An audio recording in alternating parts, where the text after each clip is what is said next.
Honestly 21 days challenge start చేసినప్పుడు ఏముందిలే ఈజీగా చేసేయచ్చా అనుకున్నాను.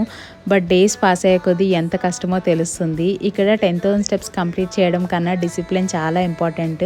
కొన్ని లో ఎనర్జీ డేస్లో కూడా మనల్ని మనం మోటివేట్ అయితే చేసుకోవాలి. ఇంకా మార్నింగ్ అయితే బ్రేక్ఫాస్ట్ లంచ్ అన్నీ ప్రిపేర్ చేసుకొని ఆఫీస్కి వెళ్ళి వచ్చేసాక ఈవినింగ్ అయితే ఒక కప్ ఆఫ్ జింజర్ చాయ్ అయితే తాగాను. డిన్నర్కి ఇంకా సింపుల్గా ఏమైనా చేసుకుందామని ఇక్కడ బ్రాక్లీ అండ్ పన్నీర్ పరోటా అయితే చేసుకుంటున్నాము. ఈ మధ్య నాకు పరోటాస్ ఎక్కువ తినాలనిపిస్తుంది. సో లాస్ట్ టైం కూడా కాలా చనా పరోటా అయితే చేసుకున్నాం. చూసారా? చూడకపోతే డెఫినెట్గా ఆ వీడియో కూడా చూడండి. సో ఇంకా ఇక్కడ రెసిపీ అయితే ఫస్ట్ టైం ట్రై చేశాను. చాలా బాగా వచ్చింది. టేస్ట్ కూడా చాలా బాగుంది. ఇంకా మా డిన్నర్ అయితే కంప్లీట్ చేసుకున్నాక వాకింగ్ అయితే స్టార్ట్ చేసాము. సో అలా ఇంకా వాకింగ్ అయితే కంప్లీట్ అయింది. 10,000 స్టెప్స్ అయితే కంప్లీట్ అయిపోయాయి. మీకు ఈ వీడియో నచ్చిందా? నచ్చితే డెఫినెట్గా సబ్స్క్రైబ్ చేయండి. 7 more days to go to complete 21 days challenge.